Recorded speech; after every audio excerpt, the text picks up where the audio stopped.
ya pasé casi en todas las mesas, creo que sí en todas, a saludarlas. Me encanta tenerlas aquí. De verdad que estamos muy emocionadas, muy emocionadas. No es la primera vez que comparto en un púlpito, pero sí es la primera vez que soy la responsable de todo. Pero responsable compartiendo con todas mis hermanas, amigas y con los servidores este desayuno que hemos preparado con mucho cariño y con mucho amor para ustedes, mucha dedicación, pero además, sobre todo, preguntándole a Dios qué es lo que quería hacer en nuestras vidas el día de hoy. Y pues me encanta que estén aquí, le doy muchas gracias a Dios porque están aquí. ¿Y desayunaron rico? Sí. Bueno, pues me da mucho gusto. Ahí hay más cafecito, hay más pancito, hay más agüita también.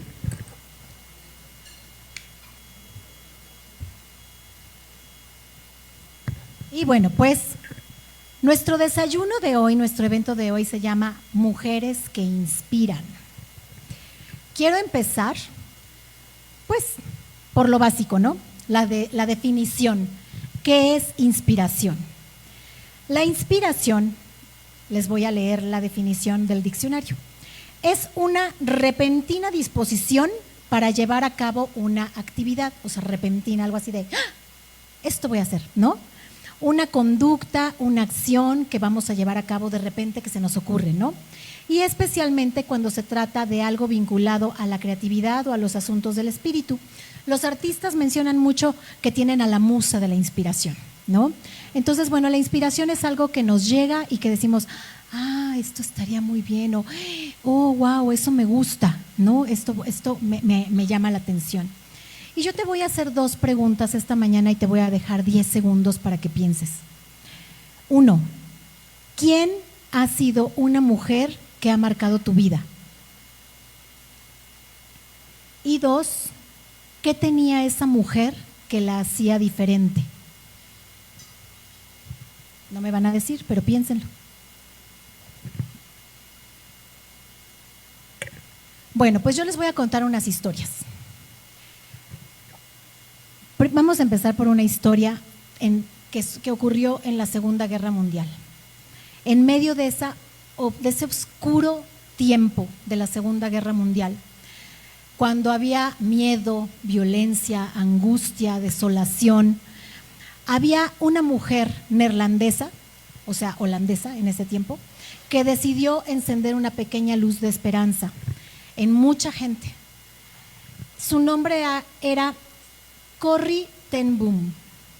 Ella fue criada en un hogar cristiano. Sus papás eran relojeros y tenían una pequeña tienda de relojes y de reparación de relojes allí en Holanda.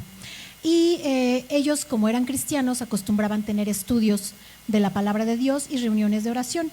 Y en ese tiempo de la Segunda Guerra Mundial, pues ellos notaban, y obviamente era latente, ¿no?, que había mucha tensión y que había una persecución contra cierto grupo de personas, sobre todo los judíos.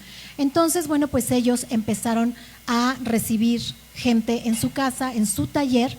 La fachada era un taller de relojería, pero ellos empezaron a recibir gente para orar por ellos, para tener reuniones de oración, reuniones en donde enseñaban la palabra, y se acercaron a un grupo del grupo de la resistencia se llamaba, y entonces construyeron abajo de su casa, en el sótano, construyeron un espacio para refugiar a las personas que estaban siendo perseguidas. Ellos empezaron a refugiar gente pues que estaba en condiciones muy de riesgo, sobre todo, por ejemplo, mamás con bebés o gente que tenía alguna discapacidad y que no podía defenderse en algún momento. Entonces los refugiaban allí y pues un día alguien corrió la voz, que allí había gente oculta. Y entonces llegó la guardia, llegó la Gestapo y empezaron a sacar gente y se las empezaron a llevar a la cárcel. Se llevaron a Corrie, se llevaron a su familia, a su papá, a sus hermanos y posteriormente, y a otros de los refugiados que estaban allí con ellos. Posteriormente, unos días después, liberan a varios de ellos, pero se quedan en la cárcel Corrie, su hermana y su papá. A los 10 días su papá muere de una enfermedad que contrajo ahí en la cárcel y Corrie y su hermana se quedan encarceladas y son llevadas a los campos de concentración en Alemania. Corrie y su hermana enfrentaron muchos malos tratos, obviamente todos sabemos cómo estaba la situación allá. Fueron víctimas de terribles tratos del ejército agresor y pues fueron violentadas y fueron lastimadas y fueron agredidas.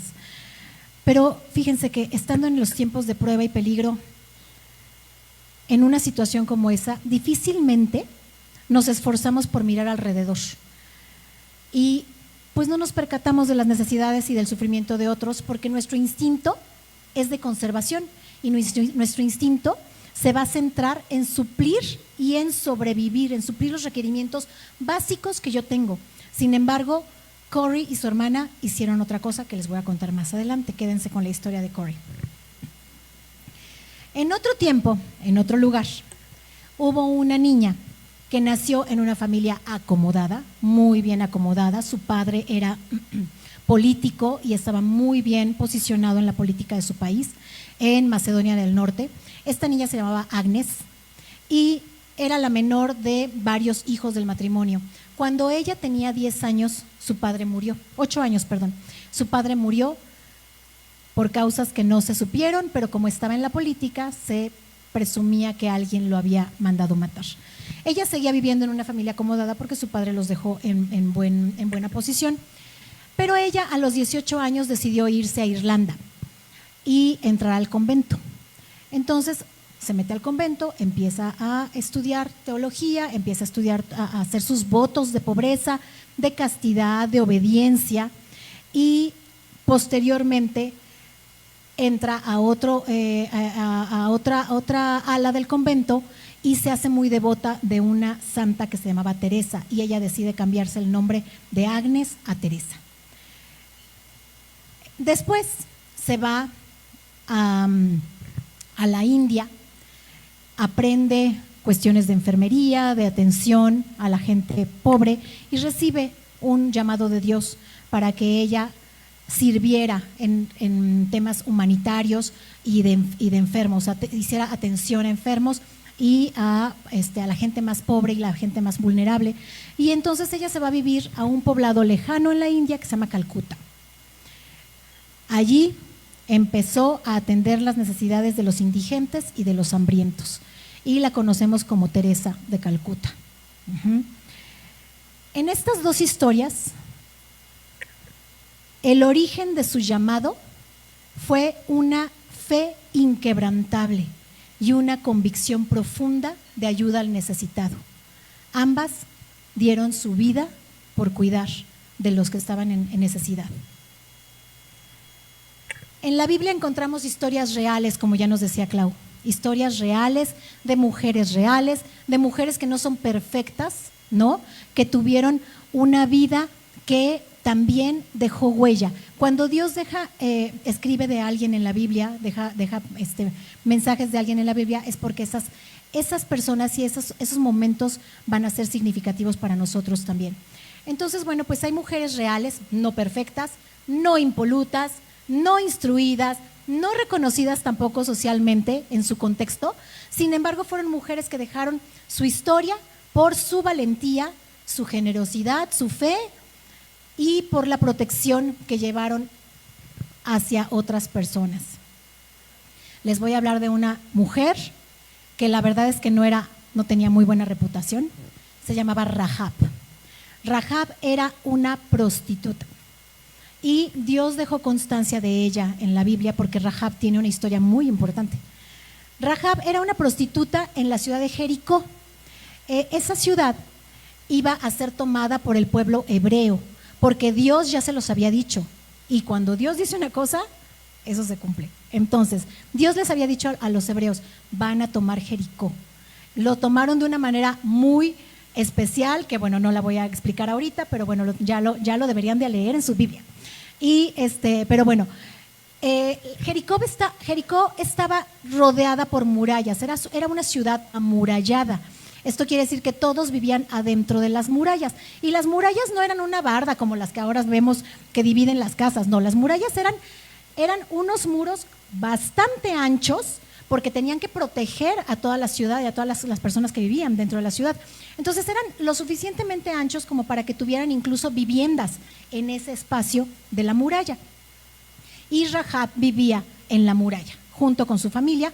Rahab era una mujer conocida en la ciudad pues por sus artes y por su prestación de servicios. Y bueno, pues la historia de Rahab está escrita en la Biblia porque dos espías hebreos fueron a la ciudad de Jericó para darse una idea de cómo estaba la ciudad y poder llevar el informe al ejército hebreo para que pudieran atacar y pudieran entrar y tomar la ciudad. Entonces estos espías fueron a la ciudad y Rahab los conoció. Estos espías estaban ya siendo perseguidos por la guardia y Rahab los esconde, los mete a su casa y los esconde. Ahora sí que a riesgo de que la fueran a ella a matar la guardia, porque estaba escondiendo y estaba protegiendo a unos espías que venían de la ciudad, del pueblo hebreo.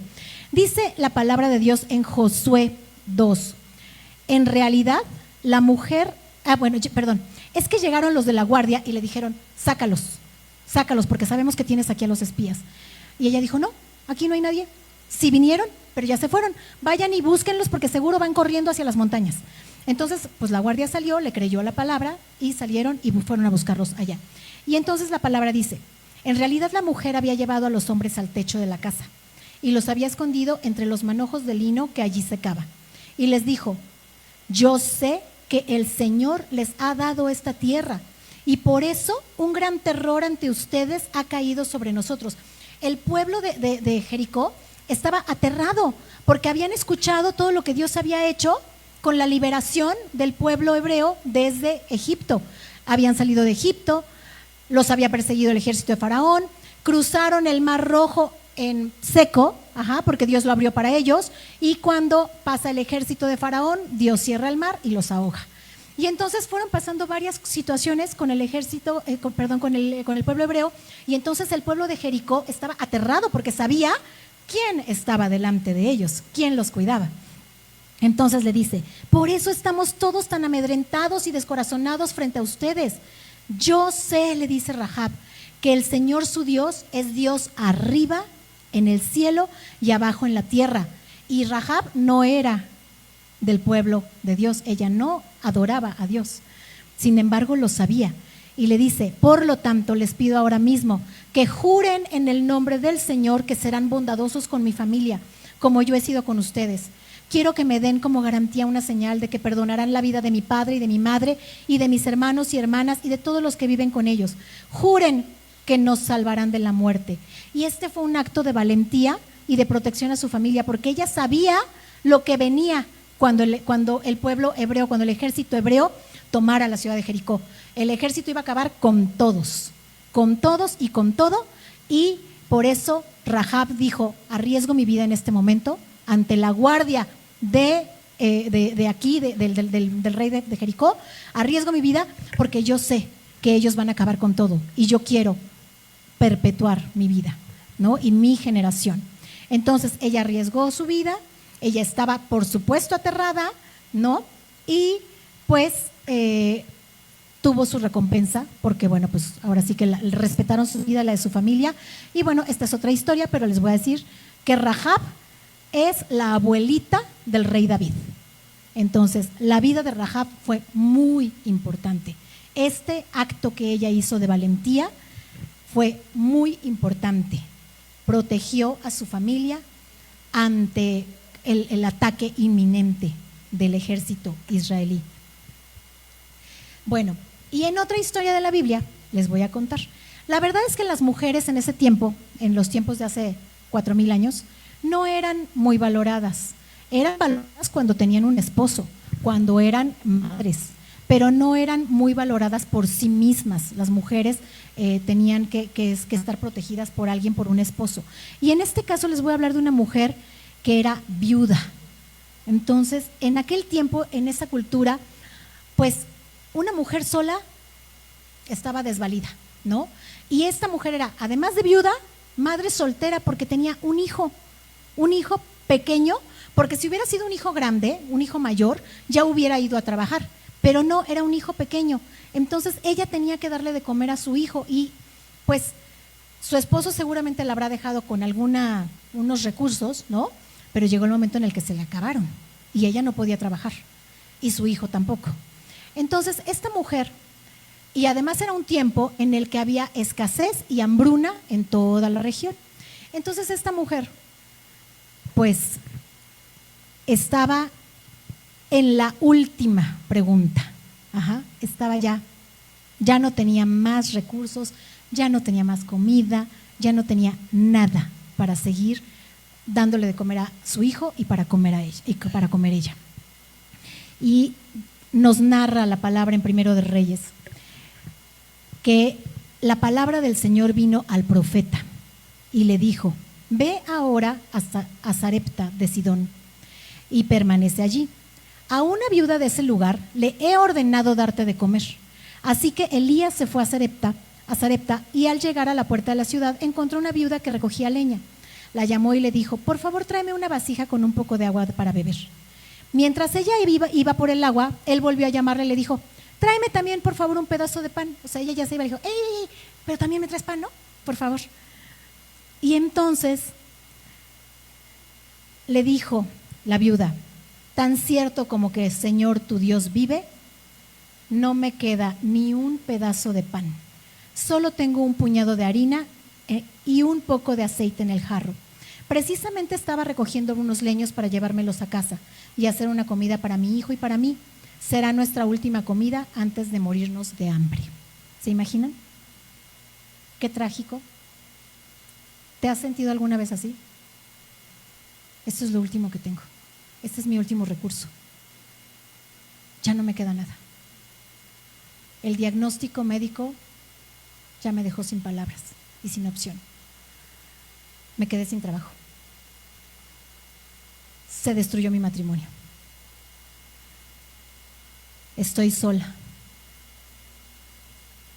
Tengo muchos problemas económicos. Estoy por perder mi casa.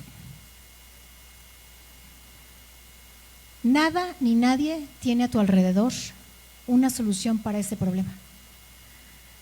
Y tus medios se agotaron y tus fuerzas también.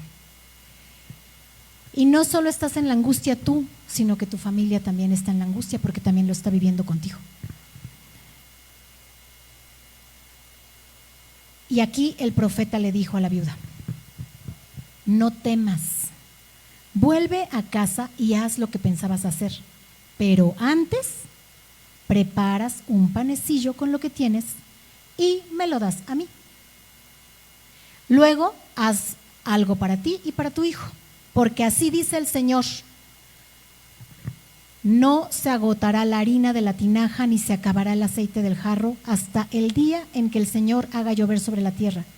Ella fue e hizo lo que había dicho Elías, de modo que cada día hubo comida para ella y para su hijo, como también para Elías, y tal como la palabra del Señor lo había anunciado por medio de Elías, no se agotó la harina de la tinaja ni se acabó el aceite. Fíjate, en estas circunstancias, ¿tú qué hubieras hecho? ¿Por qué te voy a dar el pan a ti? Es para mi hijo, ¿no? ¿Por qué te lo tengo que dar a ti? O sea, a lo mejor en nuestra naturaleza diríamos: no, espérate, primero los míos, ¿no? Primero mis dientes y luego mis parientes, ¿no? Pero hubiera sido lo más natural que ella dijera: no, primero nosotros. Sin embargo, ella escuchó lo que decía: así te dice Dios el Señor, y te promete que no va a faltar el alimento si haces esto. Entonces ella decidió creer. Ante la angustia y la derrota que vivía, ella decidió creer en las palabras del profeta y ser generosa y dar lo que ella tenía, aunque era poco. No escatimó lo que tenía en sus recursos y dio generosamente y vio multiplicada su porción. Ahora, aquí tenemos a 4 mujeres de las que hemos hablado, de Cori, de Teresa, de Rahab y de la viuda. Diferentes épocas, diferentes contextos, diferentes circunstancias, diferentes situaciones, pero mujeres que se podían haber centrado en su propia necesidad, en su propio peligro que estaban corriendo, en su propia angustia que estaban viviendo. Y ellas tenían el derecho de cuidar solamente de sí mismas y de su familia. Sin embargo, salieron de su zona de confort, se quitaron esa comodidad y le pusieron sus talentos y sus recursos al servicio de otros y al cuidado de otros. Son mujeres que, sin ser perfectas, pusieron todo lo que tenían, sus capacidades y su corazón, para cambiar la vida de otros y cambiar su entorno. Cori y su hermana fueron transferidas a un campo de concentración, como les comentaba. Y cuando fueron transferidas, Cori llevaba en una bolsita que tenía aquí así, una Biblia pequeña. Y con esa Biblia hacían estudios todas las noches en sus, ¿cómo se llamaban estas? Barracas. En sus barracas hacían estudios con todas las mujeres que estaban ahí, y todas las mujeres aprendían y todas las mujeres se llenaban de esperanza y de fe por todo lo que Cori y sus hermanas les compartían. No importaba lo que ellas estuvieran viviendo y lo que ellas tuvieran que pasar con las inspecciones vergonzosas y con la violencia que vivían allí, ellas seguían fuertes, firmes, valientes, compartiendo la palabra de Dios. No importaba la insalubridad, las enfermedades, el hambre, los trabajos forzados, ellas seguían tomadas de la mano de Dios porque se alimentaban de lo que ellas mismas estudiaban en la palabra de Dios.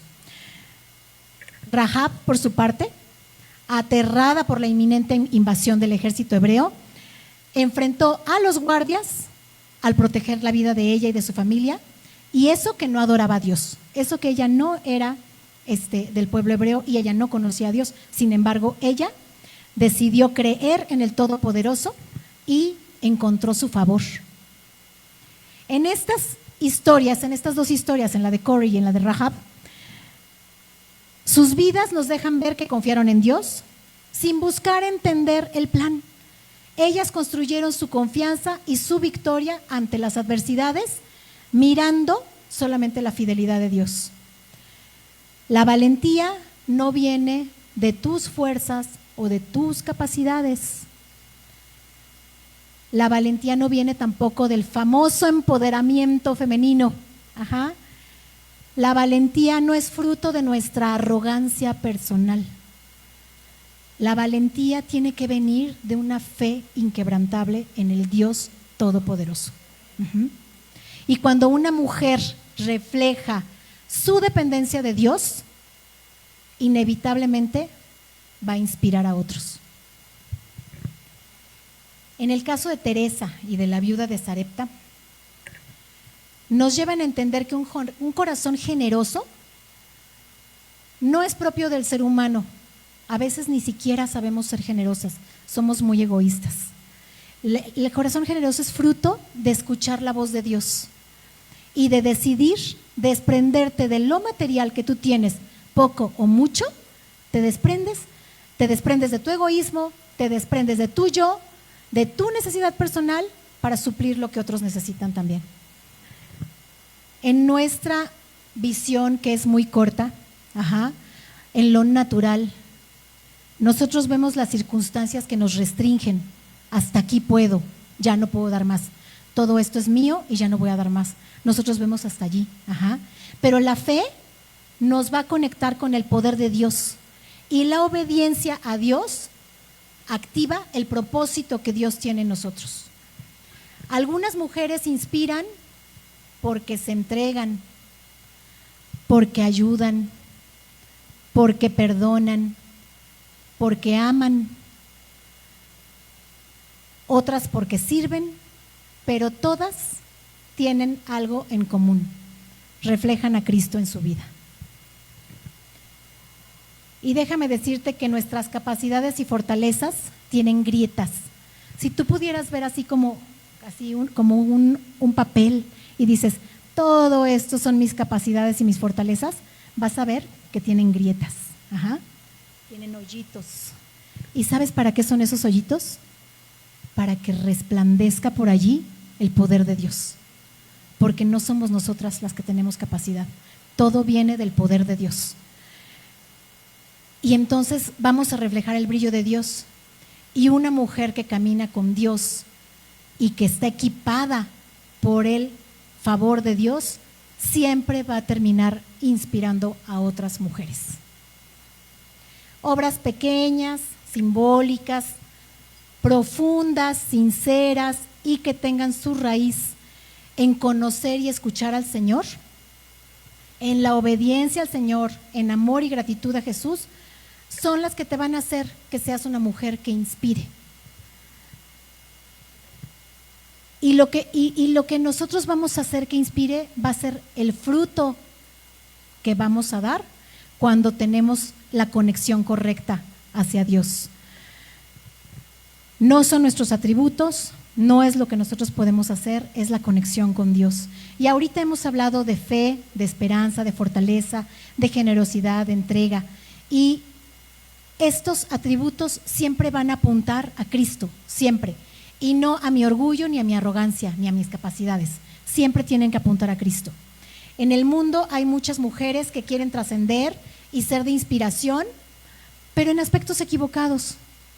En vanidad, en cosas banales, en prepotencia, que es lo que les decía que ahora llaman el empoderamiento, ¿no? Ahora vemos las marchas de mujeres y van haciendo rayones y van pegando y van golpeando. Esas mujeres no inspiran.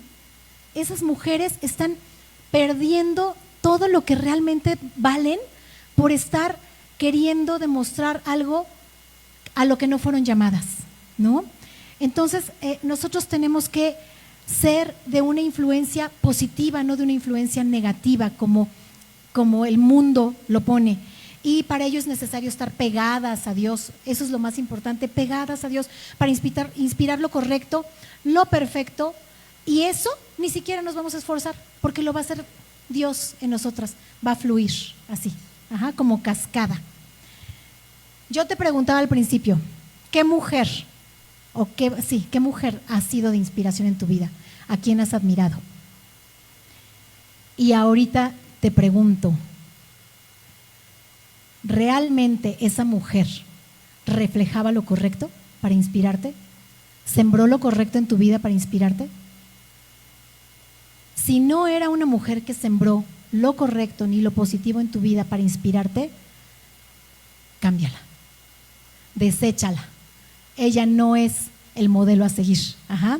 Cambia tu vista y mira lo que tú puedes lograr con la ayuda del Espíritu Santo. El Espíritu Santo es el que va a poner en ti ese brillo para que tú puedas dar el fruto que tienes que dar y para que realmente seas una mujer que inspira. Si buscas la inspiración en el lugar correcto, tendrás una fuente inagotable de recursos para reflejar a la mujer que realmente quieres ser. Tendrás la actitud correcta ante la prueba, tendrás la paz en la tempestad, tendrás el gozo en la pérdida, tendrás la esperanza en la tormenta. Un corazón entregado y consagrado a Dios es equipado con su gracia y hace que brilles donde quiera que vayas.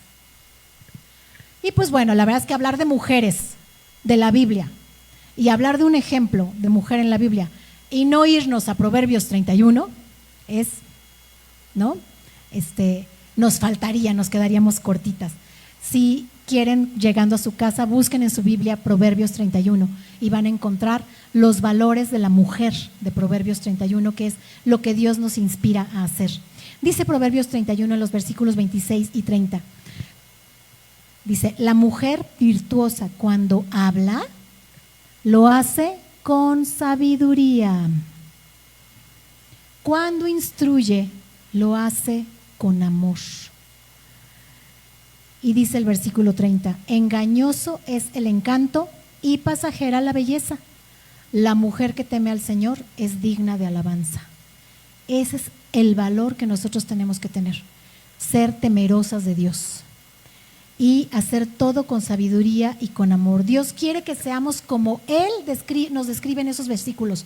Lo verdaderamente importante para nosotras debe ser buscar la dirección de Dios, porque lo demás es pasajero, es volátil, es efímero. Y acabamos de hablar de estos valores de la generosidad, la valentía, la entrega, la fe, y todos están ligados al amor de Dios y al temor de Dios. Cuando hablamos de temor de Dios no es el miedo que le tengo a Dios, es la honra, el respeto, es la obediencia que le tengo a Dios. Y pues nos toca, tal vez ahorita a nosotras no nos toca vivir en una guerra, porque nosotros vivimos en un país neutro y no estamos en un lugar donde vivamos en una guerra, ¿verdad? Ni tampoco nos vamos a ir a la punta del mundo a dar de comer a los hambrientos ni a cuidar de los enfermos, ¿verdad? Pero sí tenemos que cuidar con fuerza, valor y entrega a nuestra familia. Y todo ello lo podemos hacer buscando la fuente correcta en Cristo, que nos guía a actuar con virtud y con amor. Y más allá de lo que tú hagas, lo importante es lo que eres cuando estás conectada al Señor, porque Él va a ser nuestra fuente de inspiración. Jesús aquí en la tierra, cuando caminaba por la tierra dando sus enseñanzas, inspiraba a la gente. La gente quería estar con Él, la gente quería escucharlo porque los inspiraba. Y si nosotros seguimos y entendemos y obedecemos lo que Jesús nos dice, los enseña, vamos a inspirar a la gente. ¿Quieres ser una mujer que inspira? Levanten su mano, ¿quién quiere ser una mujer que inspira? Yes. Pues busca junto con nosotros a Jesús. Busca junto con nosotras mujeres de One Faith a Jesús. Aquí queremos acercarnos más y más al corazón de Cristo. Queremos parecernos más a Él, dice la palabra, que Él crezca y que yo mengüe. Queremos parecernos más a Él y queremos también ser el reflejo de Él. Queremos ser un grupo de mujeres que brillen, no con nuestra luz, no con nuestra lamparita ni con nuestra velita, sino con una luz potente que Dios pone sobre nosotras para que brillemos y reflejemos su luz. Y queremos ser esas mujeres que despierten el interés en otras, que cuando llegues a algún lado digan, yo quiero lo que ella tiene. ¿Por qué tú estás alegre? ¿Por qué tú sonríes todo el tiempo? ¿Por qué tú no estás preocupada? ¿Por qué tú tienes un buen matrimonio? ¿Por qué tus hijos son obedientes? ¿Por qué? Porque reflejamos la luz de Cristo. Seamos esas mujeres que inspiren a otras, que motiven, que influyan, que persuadan y que invitemos siempre a que otras mujeres sigan a Cristo y vivan en su cuidado y en su favor. Dice la palabra de Dios en Mateo 5:16, dejen que sus buenas acciones brillen a la vista de todos, para que todos alaben a su Padre Celestial. Amén. Se los vuelvo a leer, dejen que sus buenas acciones, o sea, mis buenas acciones van a ser el reflejo de lo que Dios hizo en mí. Para que todos alaben al Padre. Amén. Amén. Vamos a orar para cerrar este mensaje. Si gustas cerrar tus ojos. Señor, tú nos inspiras a caminar contigo, porque en tu presencia hay salvación, hay libertad, hay restauración, hay sanidad, hay provisión, hay propósito. Queremos ser luz en las tinieblas, Señor. Queremos ser sal de la tierra contigo, Señor. Queremos dar fruto abundante pegadas a la fuente de la vida que eres tú. Señor, permítenos que seamos el ejemplo de inspiración para otras mujeres y que puedan ver que la intención de nuestro corazón está ligada a la instrucción de tu corazón, Señor. Te lo pedimos esto, Señor, humildemente, Señor, pero confiadas en que lo harás en nosotros, Señor, en el nombre de Jesús. Amén y amén.